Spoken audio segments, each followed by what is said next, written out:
할렐루야. 우리 같이 말씀 나누겠습니다.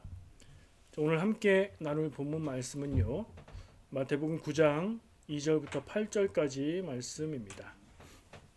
마태복음 9장 2절부터 8절까지 말씀 우리 같이 봉독하겠습니다. 침상에 누운 중풍병자를 사람들이 데리고 오거늘 예수께서 그들의 믿음을 보시고 중풍병자에게 이르시되 작은 자야 안심하라, 네 죄 사함을 받았느니라. 어떤 서기관들이 속으로 이르되 이 사람이 신성을 모독하도다. 예수께서 그 생각을 하시고 이르시되 너희가 어찌하여 마음에 악한 생각을 하느냐. 내 죄 사함을 받았느니라 하는 말과 일어나 걸어가라 하는 말 중에 어느 것이 쉽겠느냐. 그러나 인자가 세상에서 죄를 사하는 권능이 있는 줄을 너희로 알게 하려 하노라 하시고 중풍병자에게 말씀하시되 일어나 네 침상을 가지고 집으로 가라 하시니 그가 일어나 집으로 돌아가거늘 무리가 보고 두려워하며 이런 권능을 사람에게 주신 하나님께 영광을 돌리니라. 아멘. 자, 오늘 나눌 말씀 제목은 죄를 사하는 능력이라고 정했어요. 죄를 사하는 능력이 오늘 말씀에 보면 누구에게 있다고 얘기하고 있지요? 예수님께 있다는 겁니다. 예수님이 죄를 사하는 능력이 있는 것을 알게 하려고 네 죄를 사한다라고 말씀을 하셨다는 게 오늘 말씀의 가장 중요한 핵심 포인트인 것 같습니다. 자, 침상에 누운 중풍병자 이야기인데요. 말씀을 읽으면서 어디서 많이 본 내용 같은데 하는 느낌 드셨어요? 그런 느낌 드셨을 수 있어요. 그러면 많이 본 것 같은데 뭔가 좀 허전하다 하는 느낌도 받으셨어요? 그랬을 수도 있어요. 왜 그러냐면요. 이 같은 내용들이 공관 복음에 마태, 마가, 누가복음 세 군데에 다 기록되어 있는 내용이기 때문입니다. 그러니까 성경을 읽다가 혹은 설교 말씀 가운데 들었을 내용이에요. 중풍병자인데 침상에 누워 있고 예수님께 가서 네 병이 나았다, 네 죄가 사함 받았다, 뭐 이런 얘기를 하시는 내용들은 세 군데나 나오기 때문에 같은 내용이라는 걸 우리가 그리고 이 말씀이 굉장히 중요하게 여겨지기 때문에 익숙하게 느낄 수 있어요. 근데 뭐가 좀 허전한데 하는 내용은 뭐냐? 내용 가운데 다른 복음서에는 있는데 이 마태복음에는 빼놓고 기록한 내용이 있기 때문에 그렇습니다. 뭐죠? 중풍병자를 침상에 눕혀서 그를 데리고 예수님께 갔는데 어땠죠? 상황이? 사람이 많아서 집 안으로 예수님께 들어갈 수 없어서 지붕으로 올라가서 지붕을 뜯고 침상을 달아내렸다. 그랬더니 예수님이 그들을 보고 그들의 믿음을 보시고 병을 치유해 줬다 하는 그 내용이 빠져 있죠. 그것만 딱 들어가면 똑같아요. 근데 그 내용이 빠졌어요. 그러면 이게 혹시 다른 내용은 아닐까 생각해 볼 수 있죠. 조금 다르니까요. 그런데 내용을 천천히 비교해 보면 같은 내용인 걸 알 수 있어요. 중풍병자가 침상에 누워서 예수님께 온 것, 그리고 예수님이 그들의 믿음을 보시고 치유해 주신 것, 그리고 죄사함의 선언을 하고서 일어나 걸어가라고 하셨다는 점들, 이런 요소들을 볼때 중요한 부분들이 다 일치하고 있어요. 다만 지붕을 뜯고 달아내렸다, 그 내용만 없는 거예요. 우린 질문할 수 있죠. 마태는 이 같은 내용을 기록하면서 왜 이 극적인 효과를 강조해 줄 수 있는 지붕을 뜯고 달아내렸다는 내용을 빼고 기록했을까? 이렇게 질문해 볼 수 있어요. 왜 그럴까요? 여러분 생각은 어떠십니까? 이 마태복음의 이 이야기의 기록이 강조하고 있는 핵심을 제대로 찾아서 읽기 위해서 이런 질문이 필요합니다. 같은 내용에서 무엇인가 덜어냈다는 것은 남아있는 무엇인가를 더 강조하기 위해서 두 가지 강조점에서 한 개를 뺐다는 생각을 해 볼 수 있습니다. 우리가 집중해서 읽을 것은 그 남아있는 무언가, 남아있는 강조점이 무엇인가 하는 점이죠. 그러니까 이 내용 가운데 제가 읽어보면 두 가지 강조점이 있다는 것을 기억합니다. 그러니까 원래의 틀 속에 있는 내용 가운데 뭘까요? 덜어낸 내용이 하나의 강조점이에요. 지붕을 뜯고 사람을 달아내렸다. 이 내용은 예수님에 대한 이야기는 아닙니다. 사람들, 그 사람을 병자를 침상에 눕혀서 메어서 데리고 온 그 사람들의 이야기예요. 그렇죠? 그들의 믿음을 강조하고 있는 이야기입니다. 그들에게 예수님께 나아가면 이 사람이 치료받을 수 있다, 치유된다 하는 믿음이 없었다면 사람들이 많이 모여 있는 가운데 지붕을 뜯고 사람을 달아내릴 생각을 할 수 있었을까요? 없겠죠. 그런 면에서 지붕을 뜯고 달아내렸다는 내용은 그들의 믿음을 강조하고 있는 내용이에요. 그리고 또 하나의 강조점이 있는데 그것은 예수님이 그냥 치유해 주시는 내용이 전부 다가 아니라는 점이에요. 이것은 여러 가지 치유에 대한 말씀 가운데 오늘 이 이야기가 굉장히 독특하게 여겨지는 그런 부분이에요. 뭐가 다르죠? 다른 치유의 이야기들과 비교했을 때 다른 치유의 이야기는 네가 낫고자 하느냐, 무엇을 원하느냐 이렇게 하시고 예수님이 말씀으로 낫다고 선언하시든가 혹은 뭘 이렇게 묻히든가 바르든가 손으로 만지든가 해서 치유하시죠. 그런 이야기들 속에 없는 내용이 있는데 네 죄 사함을 받았다. 병을 고쳐주는데 네 죄 사함을 받았다라고 말씀하시는 내용이 특이하게 이 이야기 속에 들어있어요. 그러면 이 두 가지가 이 이야기가 공통적으로 강조하고 있는 이야기가 될 수 있다면 그것들 중에 지붕을 뜯고 달아내렸다는 내용을 뺐다는 건 이 마태복음은 무엇을 강조하고 있다? 예수님이 죄 사하는 능력을 갖고 계신 분이다라는 사실을 강조하고 있는 거죠. 두 개의 핵심인데 하나의 핵심은 조금 약하게 볼륨을 낮춘다면 다른 것을 더 강조하고 있다. 이렇게 보는 거예요.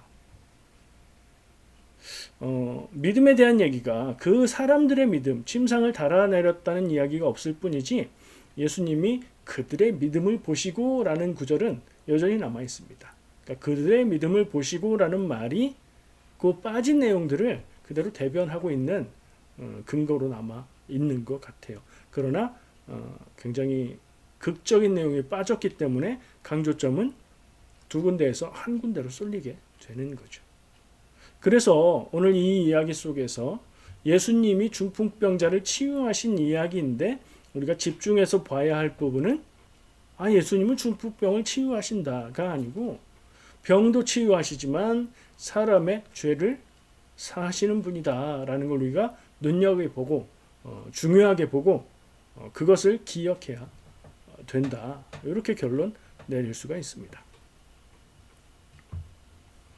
마태복음은요, 예수님이 죄를 사하시는 분이다 라는 이야기를 강조하고 있는 거예요. 하나님만의 권위를 유대인들은 하나님만 죄를 사할 수 있는 능력이 있다고 그렇게 여겼었는데 그 하나님만의 권위를 이 예수님이 가지셨다라고 말을 하고 있는 거죠. 그럼 결국에 무슨 얘기예요? 이분이 메시아다. 복음서가 전하고 있는 확실한 메시지. 이 예수가 우리를 구원할 메시아다라는 것을 마태복음의 스타일로 유대인들을 향해서 강조하는 그 마태의 말투로 강조하고 있는 거예요. 하나님만이 인간의 죄를 사하실 수 있다는 생각은요. 율법적인 특징, 율법적인 냄새, 그리고 유대인 같은 냄새를 낸다고 우리는 볼 수 있어요. 그런 느낌이 나지 않습니까? 역시 이 마태복음은 유대인을 향해서 예수가 그리스도, 메시아라는 사실을 강조하는 복음서구나 라는 것을 우리는 깨닫게 됩니다. 이 본문을 읽을 때 기본적으로 이 점을 유의해서 읽어야 돼요. 그럼 우리가 복음서가 4개가 있는데 그리고 비슷하게 다루어지고 있는 3개의 공관복음이 있는데 같은 내용들이 다른 데에 나오는 걸 기억하고 있는데 느낌이 좀 다르다, 뭔가 좀 다르다 할 때 왜 다른가, 무엇이 다른가를 보고 그 본문이 강조하는 바를 찾을 수 있구나 하는 연습을 하나 이 본문 말씀을 보면서 할 수 있는 거예요. 여러분들이 성경 말씀을 읽을 때도 같은 내용을 다른 데와 다르게 쓰고 있다, 뭔가 강조하고 있구나 하는 눈으로 찾아보시면 그 말씀의 강조점을 더 쉽게 찾을 수 있을 것 같아요. 그리고 이 본문 말씀을 읽다 보면 재밌는 점이 있어요. 이 본문은 사실 아주 특이합니다. 병 고치는 이야기 속에 예수님이 죄를 사하시는 능력이 있다는 것을 밝히고 있는 점에서도 그렇고요. 예수님이 그들의 믿음을 보시고 먼저 말씀하세요. 네 죄 사함을 받았느니라. 병자를 향해서, 병 고치러 온 사람을 향해서 네 죄 사함을 받았느니라. 그랬더니 사람들, 회중들, 같이 있던 사람들의 분위기가 눈빛이 좀 이상해지는 느낌이 드는 거예요. 말씀은 이렇게 기록합니다. 예수님이 그들을 보시고 그들에게 말씀하십니다. 왜 너희 마음에 악한 것을 생각하느냐? 무슨 생각을 했길래요? 어떤 서기관들이 이 사람이 신성을 모독하는구나 라고 생각했다는 거죠. 서기관들이요. 율법학자들이잖아요. 그러니까 그들은 그들의 지식과 기본적인 아주 기초적인 교리 상식으로 사람의 죄를 사하는 것은 하나님만 하시는 일이다 라고 알고 있는데, 그렇게 굉장히 중요하게 생각하고 있는 지점인데 그들 앞에서 예수님이 네 죄사함을 받았느니라 라고 말씀하셨다는 거예요. 그러니 그 사람들이 소리를 냈을지도 모르겠고 혹은 감탄사를 냈을지도 모르겠고 이런 소리가 났을 수도 있겠고, 전혀 소리가 안 났다 할지라도 눈으로 말하는 거 있잖아요. 서로 막 쳐다보면서 그런 느낌을 냈을 거다. 그런 그들을 향해서 예수님은 그들이 질문하지 않았지만 그것에 대한 답을 주십니다. 이렇게 말씀하시죠. 5절에 네 죄사함을 받았느니라 하는 말과 일어나 걸어가라 하는 말 중에 어느 것이 쉽겠느냐. 인자가 세상에서 죄를 사하는 권세가 있는 것을 알게 하기 원한다. 내가 이것을 너희들에게 알려주려고 일부러 그 말을 한 것이다 라고 얘기하세요. 그리고 나서 그 다음에 이어지는 말씀으로 일어나서 네 자리를 들고 가라 라고 말씀하십니다. 이건 뭐죠? 이 뒤에 하시는 명령은 병자를 향해서, 일어나지 못하는 사람을 향해서 일어나라. 자기 몸도 가누지 못하는 사람에게 너의 자리를 들고 일어나서 가라 라고 말씀하세요. 이거는 병이 치료되는 것을 명령하시는 거죠. 그러니까 예수님은 네 죄사함을 받았느니라, 죄의 사함에 대한 선언을 먼저 하시고 사람들이 반응을 보이자 거기에 대해서 죄사하는 능력이 있음을 보여주려고 하는 것이다. 그리고 나서 병의 치유에 대한 선언을 하시는 거예요. 두 가지 선언을 다 하시는 거예요. 동시에 차례대로 죄사함의 선언, 병치유의 선언. 어떻게 됐죠? 그 사람은 나아서 일어나서 자기의 자리를 들고 자기 손으로 갔습니다. 치유된 거죠. 그랬더니 사람들이 놀라고 두려워했다. 왜요? 병 치유하시는 건 익히 들어서 알고 있는 일인데 왜요? 병 치유하심이 동시에 선언된 죄를 사하는 그 말씀과 같이 이루어졌다고 받아들이는 거예요. 근데 재밌는 것, 이 말씀이 굉장히 재밌어요. 아까 제가 읽어드린 5절 말씀, 죄사함을 받았느니라 하는 말 하는 거, 죄사함의 선언과 일어나 걸어가라 하는 병 치유의 선언, 어떤 말을 하는 게 더 쉽겠느냐라고 물으세요. 근데 답이 없어요. 본문에. 사람들이 대답하지도 않고 예수님도 답을 알려주지 않아요. 거기 있는 사람들은 그냥 당연하게 어떤 생각을 하는 듯한 분위기이긴 한데 우린 이걸 읽으면서 짐작을 하게 되지요. 어떤 것이 더 쉬울까요? 여러분들은 이 말씀을 듣고 읽을 때에 어떤 생각을 해 보셨습니까? 말하는 건 다 쉽죠. 그렇죠? 네 죄사함을 받았느니라. 말의 글자 수가 많으면 얼마나 많고 다르면 얼마나 다르겠어요. 일어나 걸어가라. 죄사함을 받았느니라가 조금 더 긴 것 같긴 하네요. 근데 별 차이 없어요. 말하는 것은 다 쉽습니다. 말만 하는 건 말이에요. 예수님의 말씀은 그 얘기가 아니죠. 그것이 이루어지는 것, 그것을 보여주는 것, 어느 게 더 쉬운 거겠느냐? 저는 이 부분을 좀 집중해 봤어요. 첫 번째 가능성, 일반적으로 많이 하는 해석입니다. 여러분들도 들으면 그렇지라고 긍정하실 수 있어요. 병을 고치는 일과 사람의 죄를 사하는 것 중에서 죄를 사하는 것이 더 중요하고 어려운 일이다. 그러므로 쉬운 것은 답은 뭐예요? 일어나 걸어가라 라고 생각할 수 있어요. 이게 아마 그 자리에 있던 유대인들이 했던 생각이지 않을까 짐작을 하고요. 교회에서 말씀을 전할 때나 이 성경 부분을 해석할 때에 일반적으로 하는 해석입니다. 병을 고치는 능력은요, 의사도 병을 고칠 수 있죠. 심지어 고치지 않아도 병은 그냥 낫기도 합니다. 병 고치는 능력은 뛰어난 사람, 선지자, 위대한 사람이면 할 수 있다라고 생각하는 게 그 당시 유대인들의 일반적인 생각이었을 거라 짐작을 해요. 죄를 사하시는 것은 하나님만 할 수 있다라고 누가 생각했죠? 서기관들이 생각했죠. 그리고 그 생각을 그들은 율법의 전문가이기 때문에 백성들에게 가르쳤죠. 유대인들은 죄를 사시는 것은 하나님만 할 수 있다고 생각을 했을 거고요. 병을 고치는 것은 위대한 사람, 뛰어난 사람, 훌륭한 사람은 할 수 있다. 이렇게 생각을 했을 거예요.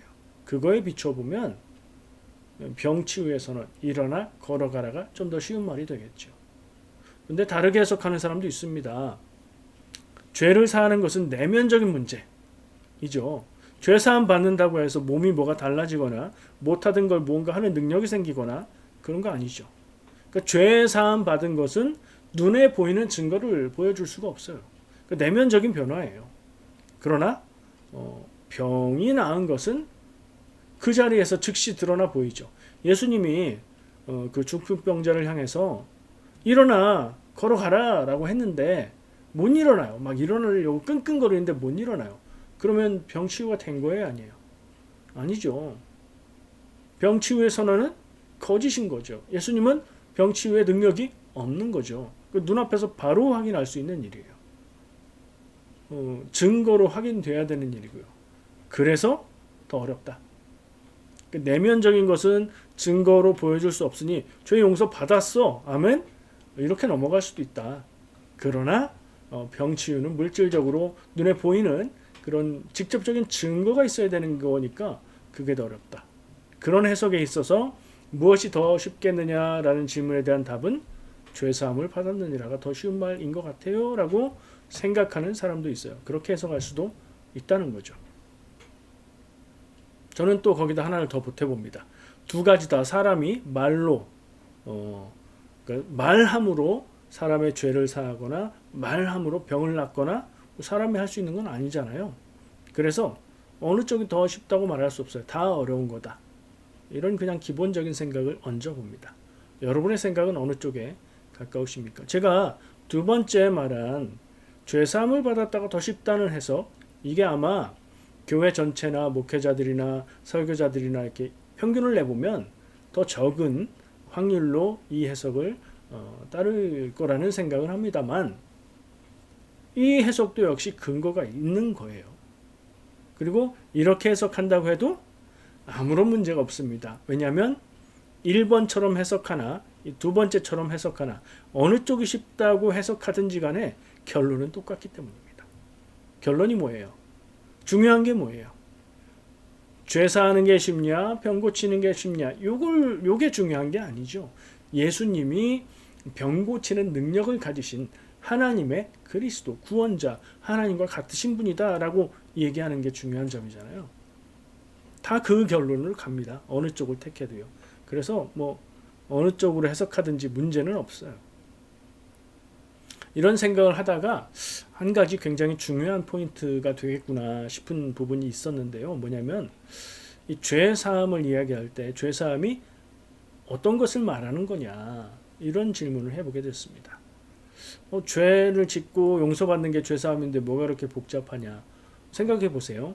사람이 개인 대 개인으로 내가 남에게 잘못하고 남이 나에게 잘못하면 1대1로 개인 대 개인으로 잘못해서 죄를 지었어요. 그러면 죄 용서받기 위해서 사과를 할 수도 있고요. 보상을 할 수도 있어요.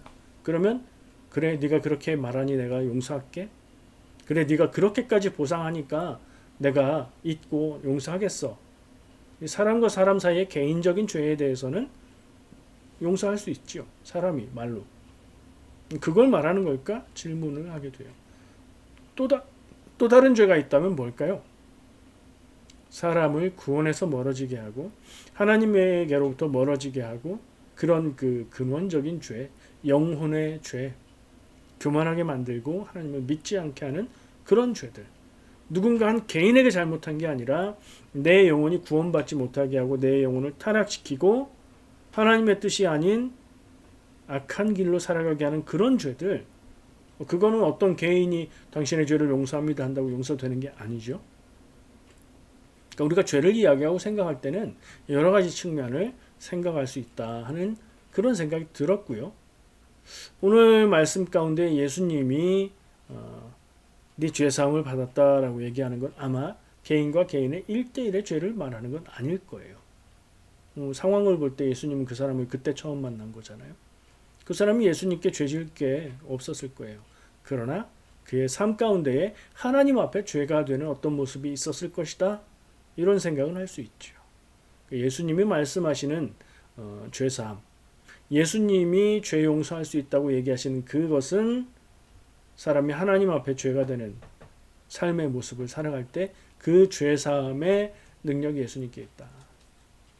그 죄를 사는 것은 곧 영혼 구원이 되는 것이고 인생을 바꾸고 삶을 바꾸고 믿음을 바꾸는 죄사함이다. 이런 생각까지 해보게 됩니다. 이 중풍병자는 도대체 어떤 죄가 있어서 예수님 앞에 나왔을 때 예수님이 네 죄사함을 받았느니라 말씀하셨을까요? 사람들은 모르지만 예수님은 그의 죄를 보고 아셨을 거라 생각해 봅니다.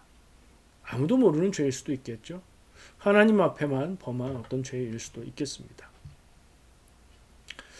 명확하게 알 수는 없지만 다만 우리도 다른 사람에게 죄 짓는 것 이것도 굉장히 중요한 것이니까요. 이걸 우리가 해결해야 되는 것이고 또한 하나님 앞에 죄 가운데 살아가고 있다는 사실을 만약에 그런 부분이 내 삶에 있다면 깨닫고 돌이키는 것이 얼마나 중요한가 이런 것을 생각해 보게 되는 말씀이었습니다. 제가 어떤 쪽으로 가도 결론이 똑같다 말씀드렸죠. 그걸 좀 정리해야 될 것 같아요. 이 두 가지 선언을 했다고 말했죠. 예수님의 질문은 어느 쪽이 더 말하기 쉽겠냐 였지만 그것은 말하는 것보다 그것을 이루는 성취하는 것이 뭐가 더 어렵고 뭐가 더 쉽냐라는 질문이었고요. 더 단순하게 말하면 죄 사하는 게 더 쉽냐 혹은 병 고치는 게 더 쉽냐라는 말씀인 거죠. 첫 번째 아까 얘기했던 첫 번째 결론 병 고치는 게 더 쉬운 거다라고 해석을 했을 때 그래서 죄사함을 받았다가 더 어려운 거고 병 고치는 게 좀 더 쉬운 거다라고 했을 때 죄사함 어려운 걸 얘기하시고 병 고침 좀 쉬운 걸 말씀하셨을 때 병 고침이 이루어진 것을 눈으로 보게 됐죠. 그리고 사람들은 이분이 죄사하는 능력이 있는 분이구나 라고 인정을 하게 됐어요. 왜 그럴까요? 두 가지 선언을 동시에 함께 했어요. 그리고 이것은 그냥 어떤 사람들이 다 할 수 있는 능력이 아니라 하나님의 사람만이 할 수 있다고 여겨지는 능력들인 거예요. 그래서 어떤 부분이 둘 중에 하나가 진실되지 않고 거짓되고 가짜라면 둘 다 이루어지지 않을 것이다 라고 받아들이는 게 그때 그 자리의 상황의 판단의 기준이었을 거예요. 그래서 병 고침의 증거가 눈앞에 나타나자 이들은 이 사람은 이렇게 병을 고치는 얘기를 했고 그 앞에 죄사함의 이야기를 했으니 죄사하는 능력도 있는 사람이구나. 아, 이 사람은 누구란 말인가? 이분은 누구란 말인가? 도대체 이분은 누구길래 하나님의 능력을 행하는 것인가? 라고 놀라고 두려워했다. 당연한 거죠. 그런 상황으로 이해할 수 있다. 근데 두 번째 반대로 간다면 죄사함을 받아라가 더 쉬운 얘기라면 병 고치는 게 더 어렵다는 얘기죠. 그러면 이건 더 쉬워요. 병 고치는 게 더 어려운데 그 더 어려운 게 말 한마디로 그냥 이루어졌죠. 그러면 그것보다 더 쉬운 것, 죄사함은 당연히 할 수 있는 능력이 되는 거죠. 결론은 죄사함의 능력이 있다가 결론이라서 결과는 똑같다는 거예요. 그래서 어느 쪽으로 해석해도 문제가 안 된다는 겁니다. 이쪽이나 저쪽이나 결론은 예수님이 세상에서 죄사하는 능력을 가지고 있다를 인정하는 것이고요. 그것은 하나님만의 능력인 것도 사실이다. 이 두 가지를 합하면 어떤 결론이 나옵니까? 예수님은 하나님의 그리스도 곧 하나님이라는 메시지를 얘기하고 있는 거죠. 그게 마태가 이 이야기를 통해서 전하고 있는 메시지라는 겁니다. 비교적 마태복음의 아직 중반까지도 가지 않은 위치지만 마지막에 나올 결론적인 이야기를 미리 한번 이야기하고 있는 거예요. 그래서 사람들은 쉽게 받아들이지 못하고 이 상황에 충격을 받는 거죠. 그렇게 오늘 말씀을 우리는 해석하고 받아들일 수 있을 것 같습니다. 병고침과 죄 사함에 대한 이야기입니다. 병들면 슬프고 아프고 괴롭습니다. 죄 가운데 사는 인생은 불행한 인생으로 가게 됩니다. 병고침은 몸의 문제를 해결하는 일이고요. 죄 사함은 마음과 영혼의 문제를 해결하는 것입니다. 예수님께서는 이 중풍병자의 치유를 통해서 병만 고치시는 분이 아니라 마음과 영혼을 고치고 구원하는 분임을 보여주고 있습니다. 유대인들은 병이 죄에 대한 벌이라고 일반적으로 생각했습니다. 요한복음 9장 1절 3절 말씀을 보면요. 거기에 예수님과 제자들이 함께 가다가 나을 때부터 맹인인 사람을 만나게 되는데요. 제자들이 그 사람을 보고 예수님께 질문합니다. 저 사람은 누구의 죄 때문에 저렇게 태어날 때부터 눈이 보이지 않게 태어났습니까? 부모의 죄 때문입니까? 자기 자신의 죄 때문입니까? 여기서 알 수 있는 건 뭐죠? 장애를 가지고 태어나는 것은 죄 때문이다라는 생각을 갖고 있었다는 거예요. 그렇습니까? 현실이? 장애가 어떤 죄 때문에 일어나는 겁니까? 아닙니다. 죄라고 말할 수 없는 부분들에 있어서 우연하게 생길 수도 있고 어떤 원인이 있어서 생겨날 수도 있습니다. 예수님도 그렇게 말씀하십니다. 그 이야기에서 예수님은 아니다. 이 사람이나 그 부모의 죄로 인한 것이 아니라 그에게서 하나님이 하시는 일을 나타내고자 하심이라 라고 대답하십니다. 성경에 나오는 성경에 나오는 생각들이라고 해서 우리가 다 그대로 받아들여야 되는 것은 아니고 유대인들의 관습적인 생각들 혹은 당시 문화의 관습적인 생각들은 하나님 말씀 앞에서 예수님 말씀 앞에서 비추어서 다시 해석해 봐야 된다는 생각을 하게 되는데요. 자, 또 한편으로는 아까 얘기한 예수님은 몸뿐 아니라 영혼 구원을 하시는 분이다라는 사실을 뒤집어서 생각해 보면 영혼 구원뿐 아니라 몸의 건강도 중요하다는 것을 말하고 있는 말씀이기도 하지요.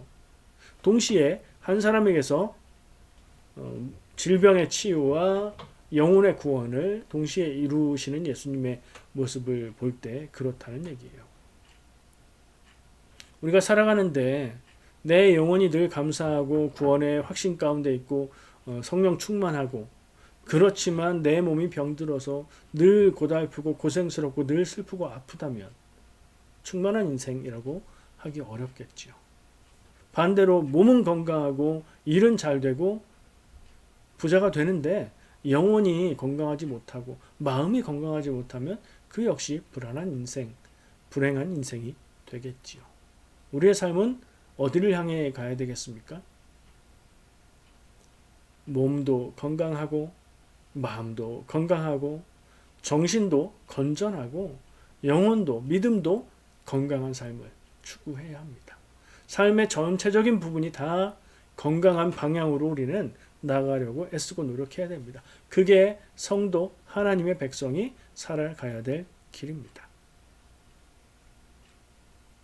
육적인 것은 나쁜 것이고 중요하지 않고 영적인 것만 중요하고 이렇게 강조하면 잘못된 신앙입니다. 영적인 것도 기억해야 하고요. 육적인 것도 우리가 관리해야 합니다. 그런 면에서 저는 오늘 말씀을 나누는 마지막을 요한 3서 1장 2절에 있는 축복의 말씀으로 전하고 마무리하고 싶습니다. 제가 읽겠습니다. 사랑하는 자여, 내 영혼이 잘됨 같이 내가 범사에 잘되고 강건하기를 내가 간구하노라. 아멘. 저도 여러분들에게 똑같은 마음으로 늘 기도하고 있습니다. 병을 치유하시는 예수님을 만나시고 죄를 사하시는 예수님을 만나시길 축복합니다. 기도하겠습니다.